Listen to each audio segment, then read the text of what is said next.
Good morning and welcome to today's Chet Chat.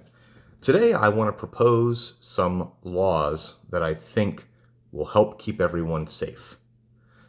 That's sort of what a lot of people are thinking about nowadays. There's a lot of public sentiment in favor of health and safety. And so going along with that, here are the things that I think are a great idea. We should ban private pools or any pools where a lifeguard is not continuously present.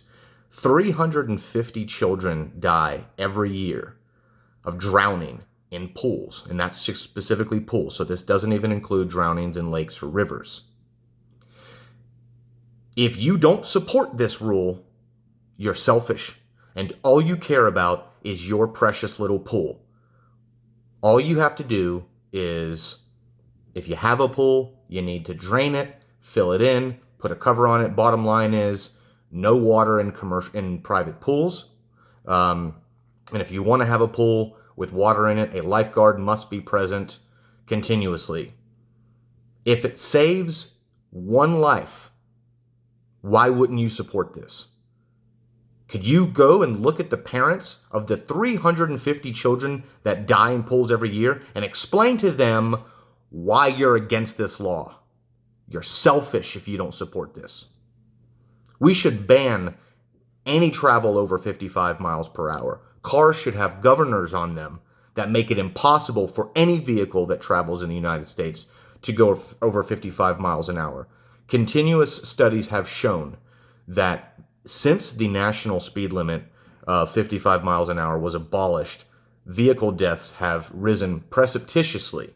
Specifically, there was a study that showed approximately 2,000 people die every year in vehicle-related deaths that wouldn't have died if the vehicle had not been traveling over 55 miles per hour. So those are the vehicle deaths exclusively attributed to higher speeds.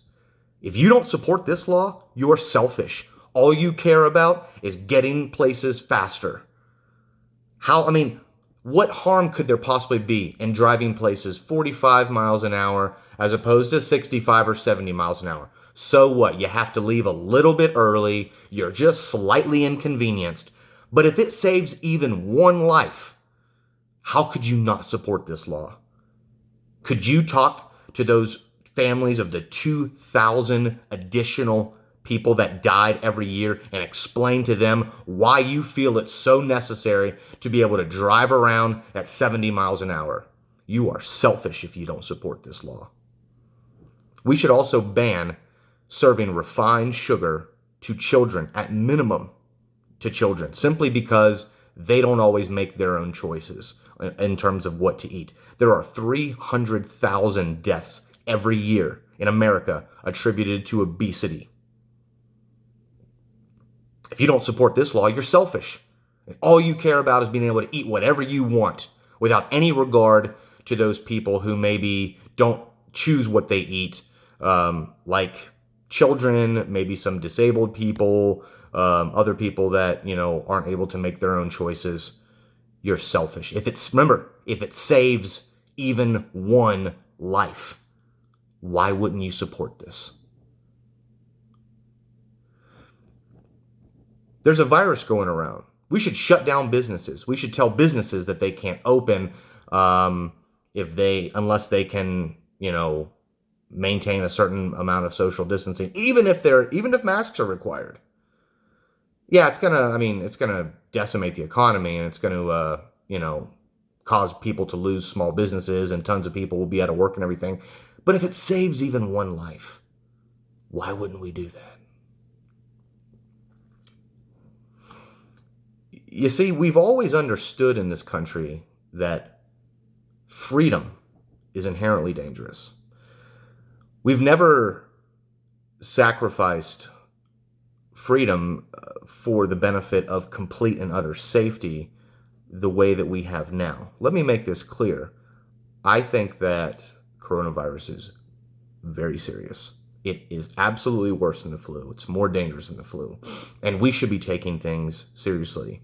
We should be encouraging people to wash hands. And you know what? I don't even care if they want to make us wear masks or whatever. The issue I have is shutting down businesses. That's the issue I have. If we wanted complete safety in our society, we could do that.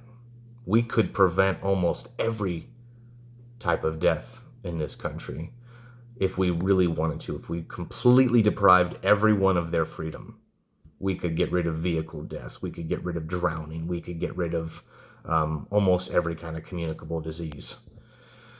If we just created these massive complexes where people lived and essentially locked people down anytime they weren't at work, essentially creating living quarters, or also known as prisons, where people just live in their cell. It's sanitized, it's monitored.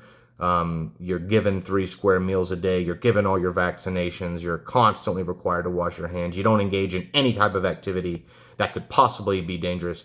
We could live in complete and total safety. But we've never done that.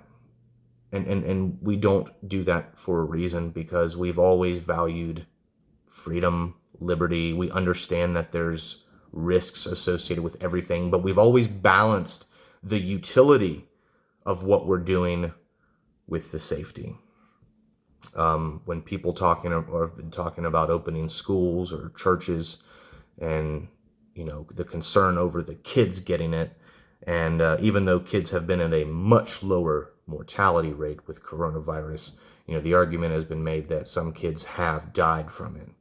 And some kids have also died in car crashes. In fact, more kids die on a daily basis from car accidents than have died from the coronavirus. So kids driving to school are more likely to be killed in a car accident than they are dying from the coronavirus that they could contract while at school.